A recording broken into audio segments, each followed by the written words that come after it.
Hey, hi everybody. David Fogel back with you, CEO of the Symphonina Foundation, and I'm joined today by Joanne Lazzaro, Principal Flute of the Beach Cities Symphony Orchestra, just up the road from me in the Southern California area. Joanne, how are you doing today?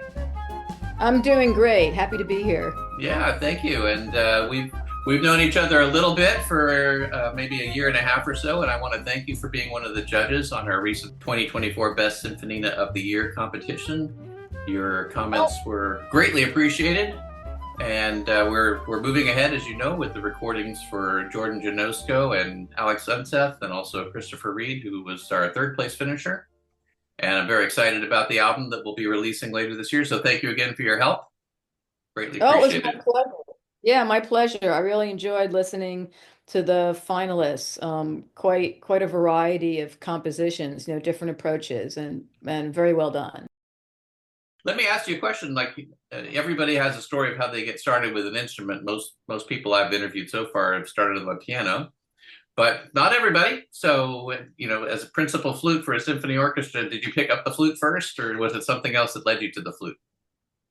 Well, flute was my first instrument, and it's kind of a funny story because I learned to play flute in the attic of a haunted house, and Okay, this is how that you happened. added to the ambience of the house with your flute playing. That's nice. I think I like that. That's good. Yeah. Well, Uh, my mom was working in a restaurant. She'd actually helped get the restaurant up and going, the Dupuy Canal House in High Falls, New York, which is an old inn that was on the D&H Canal. And she knew the owner who had turned it into a restaurant, and she was working there as a waitress, and she needed someone to babysit me, and there wasn't anyone available, so. She took me over to the Dupuy Canal House, and the owner's wife, Rosalou, took me up to the attic, and it was supposed to be quite haunted up there, like ghosts and apparitions and clinking chains and everything. So No. she takes me to the attic, and she gets out her old band flute, and she shows me how to play three notes on it, G, A, and B. And I had no understanding why musical notes spelled the word gab and bag, but I was good at following directions, and I held it the way she showed me, and I blew into it the way she showed me, and I was like, B-A-G-G-A-B, just hoo hoo hoo hoo. And I just did that for like a couple of hours. And no ghosts showed up. I think I scared them away. And so fast forward about 6 months later, when it's time for our elementary bands program to start, and I get called down to the principal's office, and I'm like, in a panic, like, why am I being called down to the principal's office? And there in the principal's office is a very nice band director, and they put out posters of all the band instruments on a table. And I was supposed to walk around the table and pick out what instrument I wanted to play. So I'm walking around the table. I have no idea what any of these other instruments are. And I stop momentarily by a round, shiny thing that looks like a conch shell. And I thought, but I didn't know what it was. So I kept walking. And when I saw the flute, I said, Flute, that's it. I want to play the flute. And the band director looked at me like in dismay, and he pointed to this other, long black thing. And he said, how about this instrument here? And I'm like, no, no, I want to play the flute. And that's how I play the flute. So, You had a three you note know, advantage going in. That's good. right, right. Yeah. Well, believe me, when I got into lessons, the fact that I could assemble a flute, hold it up, blow into it, get notes out of it, and play three notes put me like months ahead of all the Yeah. other students. But Yeah. I always thought, like, would I have been better at another instrument if I had, tried it? So by the time I got into music school, getting my undergrad degree in music education, was required to take all the other instruments. And Wow. Okay. I discovered that I was equally bad at keyboards, percussion, all the brass instruments, um, all the stringed instruments, and except for the string bass. So the string bass was the only other instrument that I had any affinity for whatsoever. And I thought about that and I thought, no, I'm not going to switch, from this small portable instrument to this gigantic um, Good call. instrument. Yes. Right, right. But now that I play world flutes, the joke is on me because every time I go to a gig, I show up with a trunk load of instruments, all different instruments and all different keys. So, yeah, I'm carrying around about as much as a string bass now. It's funny. The last interview we did with Paul Averginos was he's a double bass performance major. So we've gone from double bass to flute now in your story too. But what about saxophone? What about clarinet or oboe or bassoon and any of the other woodwinds? I was terrible. I was terrible. Interesting. I did not get along with reeds at all. Interesting. Okay. Now, okay, so you mentioned world flute. Let's come to that in just a second. As you're performing like quote unquote regular flute, there's a regular flute, and then there's an alto flute, and there's a piccolo, and there's some other size flutes I've seen our friend Wouter Kellerman play. Can you take us through what the flute family involves generally, and maybe the differences, not just in pitch, but how you approach those instruments? So the C flute, the orchestral flute is the one that people are the most familiar with. And the metal flute with the keys that you see um, evolved over the centuries in Europe to go from a simple system wooden flute with no keys to a wooden flute with some keys to a fully metal flute with a full set of keys that enabled it to play a full chromatic scale, 3 octaves. Okay. Um, so as you go up in pitch from there, there's the piccolo, which is an octave higher than the flute. Primarily, people play piccolos in C, although for a while they were made in D flat because so much band music was in flat keys. Ah, okay. And then as you work your way lower in the flute family, the next flute down is the alto flute, and it's pitched in G. It comes with either a straight head joint or a curved head joint, which confuses people a little bit when they see it.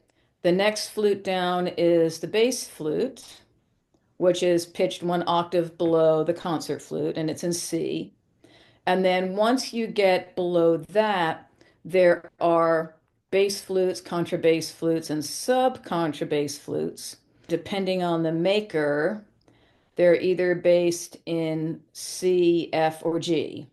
And regardless of what key they're in, they're all considered transposing instruments. So it's no problem for the flutist to switch between them because the music is always transposed, unlike recorder, where the soprano, alto, tenor, bass recorder are written in concert pitch, and the player has to think about whether all fingers down is C or all fingers down is F.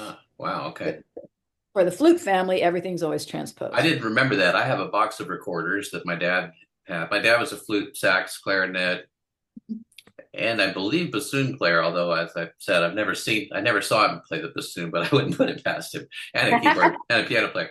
But anyway, there's a box of recorders in the garage which I played growing up, and I do not remember the key differences between them. So that's actually important. Is the recorder then kind of the progenitor of the flute, that wooden flute that you were mentioning in the beginning of your story? Did it evolve Uh, out of the recorder, or did they take two separate paths? they were always two separate paths. Okay. The concept of the transverse flute versus the end blown flute, those were two completely separate parallel evolutions. The recorder and the transverse flute existed at the same time Mhm. in different countries. Oh, interesting. Okay. They were invented separately then? Yes, yes, completely separately. Completely Interesting. separate. Okay. All right. Well, we didn't have the internet back then. We didn't have PDFs to Right. share our written descriptions of what was going on instantaneously. So that's okay. All right. So where do world flutes fit in that puzzle of all those flutes that you just mentioned? Pretty much almost every culture on earth has a flute as one of its oldest instruments, in addition to percussion. So, flute and percussion are the two oldest instruments. And the instruments could be end blown or side blown. So, blow into the end or hold it up horizontally to play it. And it could have a mouthpiece that you blow into, like an Irish whistle, or like some of the South American, Mesoamerican ceramic flutes. Or it could be transverse, and usually those were rim blown, basically a hole cut in the side of a bamboo cane, and then finger holes cut Ah, yeah. further down. And then the other kind of flute, basically made out of usually some kind of river cane, would be a rim blown, vertically held flute like the Japanese shakuhachi or the Chinese shao. And those took advantage of the fact that river cane or bamboo is hollow. So a lot of the carving work is done for you. You just bust out the nodes and then you've got a clear tube to make into a flute. So, and those discoveries happened kind of in a parallel fashion all around the world. So you can find rim-blown flutes here in the United States going back, thousands of years, rim-blown flutes all over Asia. So, not so many rim-blown flutes in Africa. Africa is more the end blown with the fipple design and occasionally little transverse flutes. So you had that flute development happening all over the world, and also panpipes, which are those little bundles of bamboo reeds that you blow across the top, and you see the player moving the instrument back and forth to choose which note they play. That also seems to have developed in parallel on several continents over the years. So you have panpipes from South America and you have panpipes from Asia. Interesting. Okay, so are they generally bamboo still, or are they made from different things? I don't know where bamboo grows in the world, except for obviously Asia, but Bamboo grows all over the place. okay. In the US, it's generally referred to as river cane. Oh, okay. Um, Yeah, sure. kind of a different species of bamboo. Hmm. It's all over the world, although when people are making instruments now, because bamboo is prone to cracking, modern technology, you can make tubes that are like bamboo, but make them out of wood, like maple is very Okay. popular All for right. I making. presume each wood would have its own kind of tone, like probably because it's denser or whatever it might be. Or do you notice that? Yeah, yeah, playing world flutes, you absolutely notice the difference in the sound between the different kinds of wood. The hardwoods like maple and cherry are very popular for making flutes. The softwoods are more popular for Native American flutes. You can really hear the difference in the wood. Also, that when you come to like Irish flutes, whether they're made out of blackwood or rosewood or whatever, you can t also hear the difference in the wood.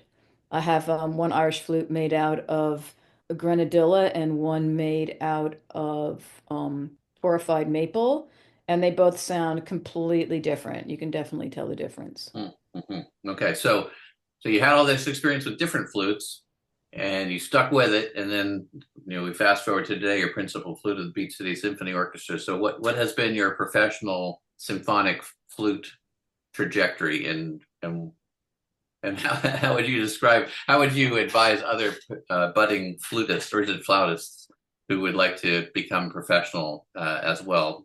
Follow your steps, take a different path. What do you think? Well, that's a really interesting question because the environment now, the musical environment is so different from when I was going to music school and trying to make my way. I think that location is really important for your career. You can be a big fish in a small pond, which is great. You can be like the only fish in the pond, or you can be in a place where it's a medium-sized pond, there's a lot of fish, but there's also a lot of people who want fish. So the location is really important, matching up what kind of music you want to do with the place where that kind of music is popular and a lot of people want to hear it. They want to come hear you play concerts or they want to take lessons or whatever. So matching up the kind of music you want to play with the location. And people talk about, online stuff, and we got like a heavy dose of it during the pandemic. However, in my opinion, live music is a completely different experience, and the people who want live music. So, Los Angeles is a place where there's a lot going on. I would say a more challenging environment, both for symphonic music and for world music, depending on what kind of world music you do. So, to be successful here where there's so much going on, it's important for me to be versatile and play a whole bunch of different kinds of instruments. There's no one trajectory to do here, and there's certainly tons of competition in the classical field, tons of competition for studio sessions, which are kind of drying up here. But for live events, playing world flutes, I get asked to do like all sorts of anything from Irish whistle to bansuri, sometimes Native American flute, panpipes. I mean, you name it. Trying to cover all of that has been the key for me keeping busy here. So I would say that, if there's a particular kind of music that you like, be willing to go to the place where the general public wants that music too, and the city's not oversaturated with unemployed musicians. Yeah. That's the biggest thing I would say, because I had a flute colleague here who was classically trained, went to USC, was really kind of interested in getting into jazz, was struggling as so many Los Angeles flutists have been, making a living and getting into recording sessions. And, he and his partner just decided to pack up and move back to Nashville, which was where he was born, and was the best move he ever made because that Nashville jazz scene is happening. So he plays all the time, and he plays not just jazz, but charanga, and all the other kinds of uh, cultures that have flute music. So he's been very, very busy there. I have a Native American flute student who lives in Arizona. He took lessons with me for a little while. This was like his fourth career. And he's now like the number one performer and teacher for Native American flute in his little corner of Arizona. He sells more CDs than me.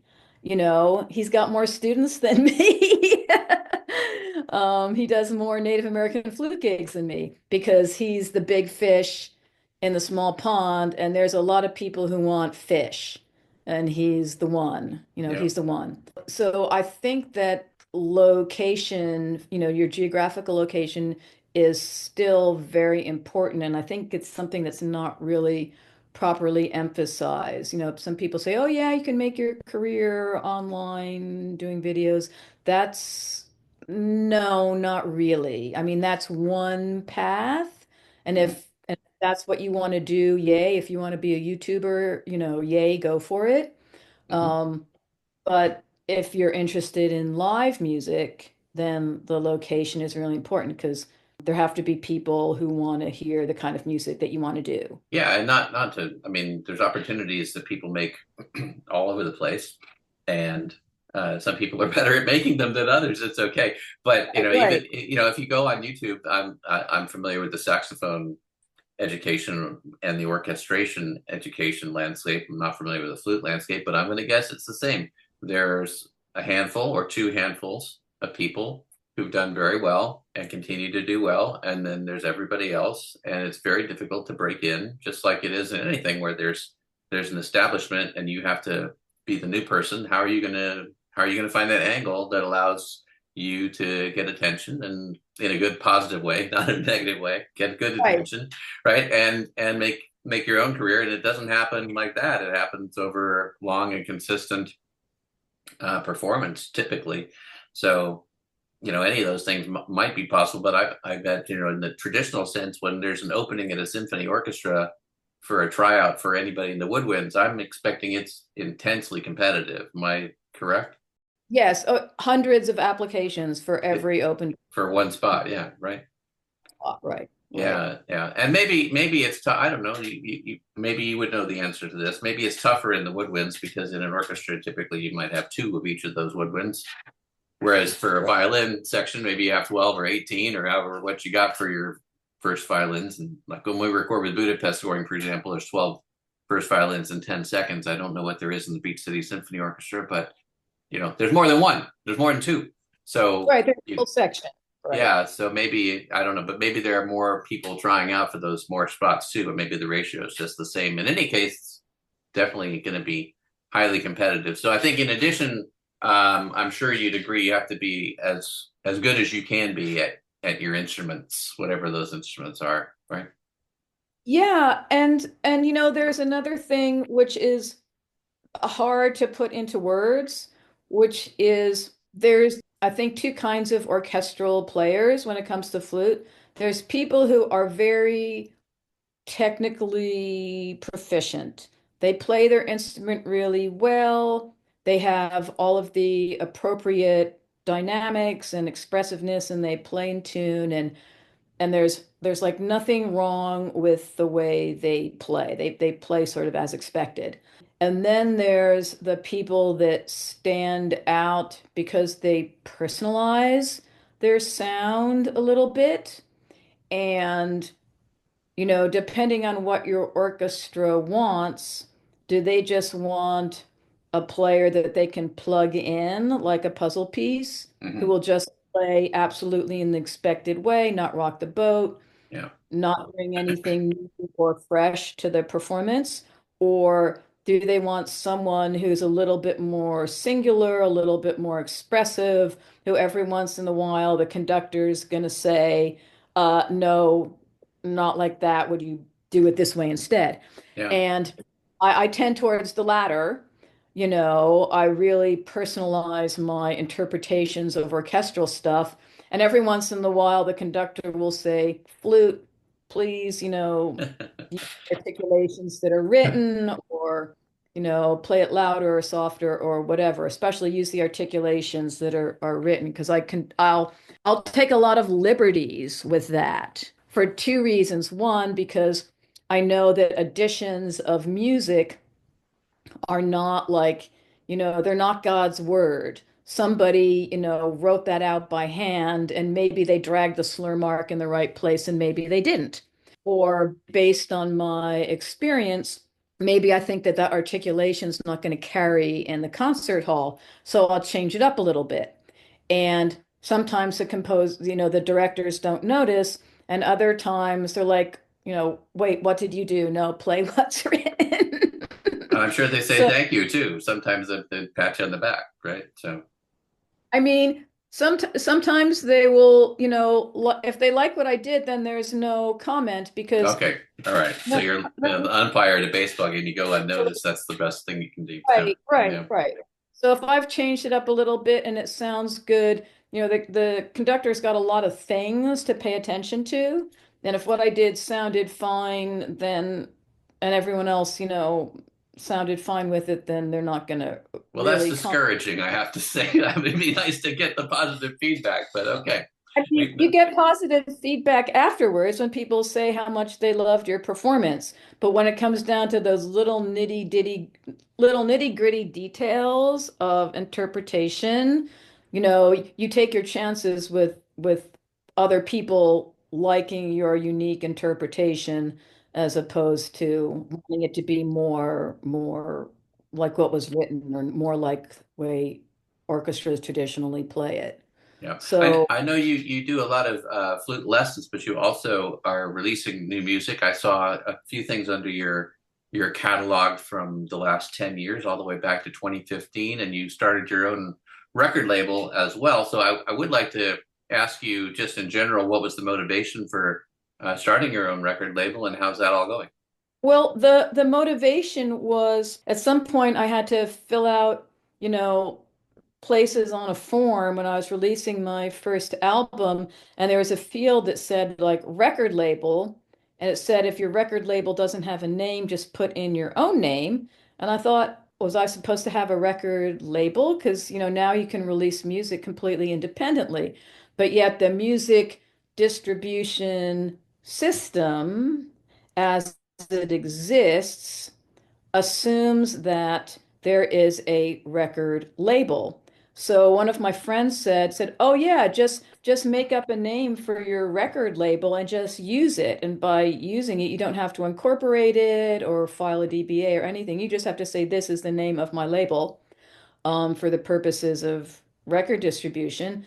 So I came up with a name, and so for my next album, I put down, dutifully filled out my record label, Joe Razzle Music. And so now it's easier for the whole music distribution, payment of royalties and everything. There's pathways that assume that something goes to the label, or the label gets told things or sent things or whatever. So now I have a label, and I've registered my label with ASCAP and everything else. So, so now I have a label, but really it exists, in my head and on paper, and it gets printed on the back of CDs and stuff like that. So that was kind of the motivation, because the commercial music industry expects that there is a label that released the music.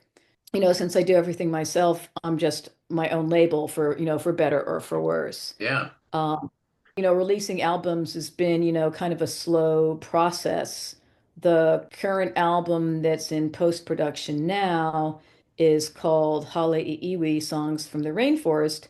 And those are all the tracks on that are solo flute improvisations recorded on location at various points in the rainforest on the Big Island of Hawaii.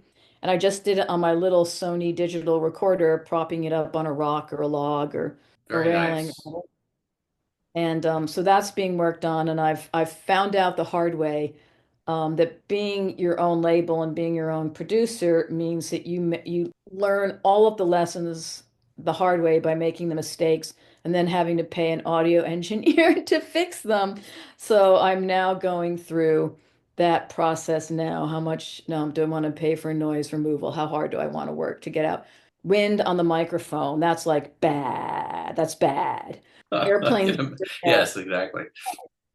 airplanes overhead, bad. And I did not realize until I listened back to all the recordings that there is no place on the Big Island of Hawaii that's not in the flight path. Wow. You know, Okay. I mean, we both spent quite a bit of time on that island. We both love that island, actually. So we've had other conversations. We've talked about locations we know and visit when we're there. I wouldn't have guessed that. I wouldn't have guessed that the airplane wind. I'd say sure, especially if you're at Waikoloa or whatever. It's Waikabloa, but airplanes, I wouldn't have guessed wouldn't have been such an issue for you. well, I thought I had found a place where I would be outside of the commercial flight path, and I was up in the Kapuka Bird Park in Hawaii Volcanoes National Park. And Yeah. I thought this is perfect, right? No commercial airlines fly directly over the volcano. You Hmm. know who flies directly over the volcano? Helicopters for one. The U.S. military. Oh, even better. Yeah.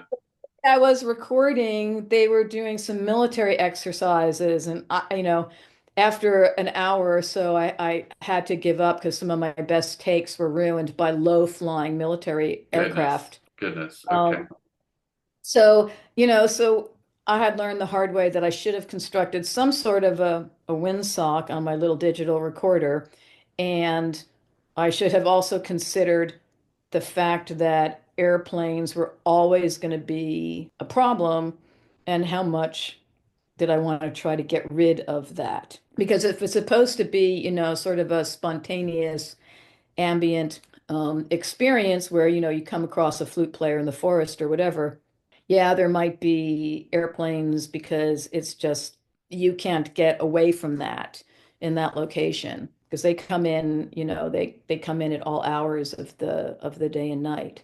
So yeah, so I'm learning the hard way, but on the plus side, it's going to be released in Dolby Atmos. I always hear, I always hear in surround sound, because I'm a person and we're surrounded by sound. Hmm. I think that surround sound for recorded music is it's just starting to ramp up where people are starting to expect that when they listen to music, they will also hear it in surround sound. So not just movies in the movie theater or movies using your home theater, but also when you hear music, even if you're listening with headphones or AirPods or whatever, modern headphones and AirPods can decode some of the surround sound signals. Yeah, absolutely. So you Yep.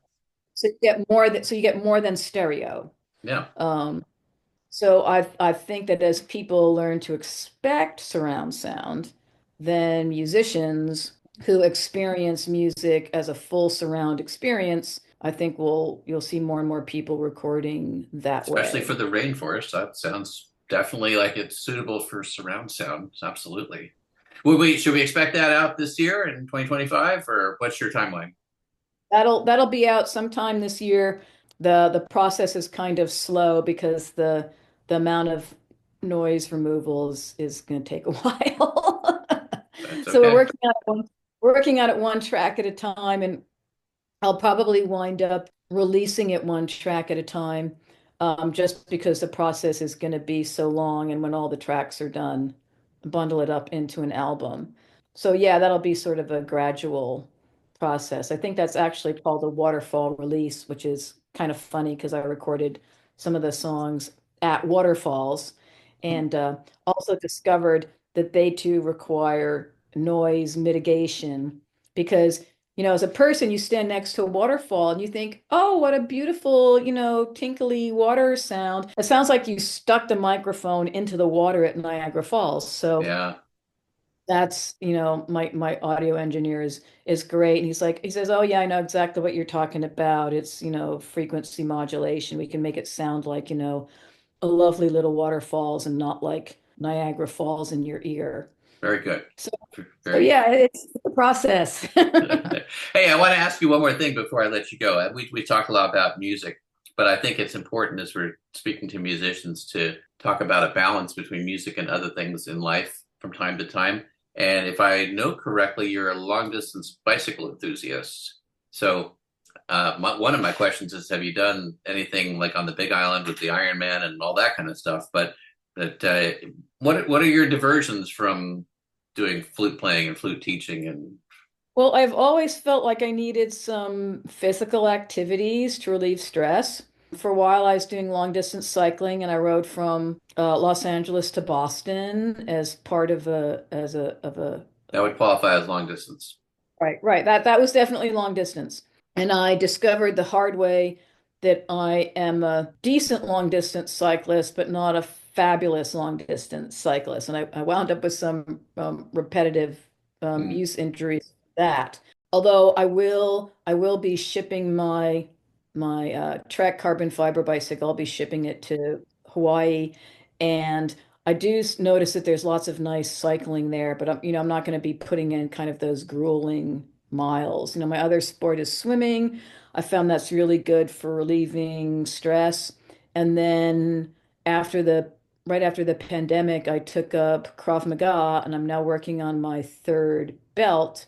ah, Um, that's and that's really good for a lot of pent up stress because you really do get to hit things. It's one of the, it's yeah. one of the, it's one of the full contact martial arts. So it's been really challenging, but it's also, I feel like very practical and effective because, as a classical musician, I wind up parking my car at like high school and college parking lots, going to my car late at night. And one of my performance venues is in a very sketchy area. Mm, And I always, felt like I didn't want to be a target. mhm. And, now I kind of feel that I have the confidence and the skills where if I'm in one of these sketchy areas and, if someone approaches me, I know that I'm going to be their last choice It's a bad rather than choice for them, yeah, right. Mostly for my buddies who are sax players, whatever, it's do you take your good sax, do you take the less good sax to the gig, that kind of thing. right. But, And I do that too. I have the orchestra flute and then I have the club flute. So, Yeah, because and the club flute's been knocked over more than once. I had a friend whose saxophone was run over by a car. That wasn't too good, but No, no, never good. total So, loss. So had to replace that. But anyway, well, okay. So we don't mess around. All right. That's what right. Very good. Joanne, if people want to get in touch with you, what's the best way to do it? My website is www.kokopelli.la. That's KOKOPELLI.LA. And all the rest of my contact information is there.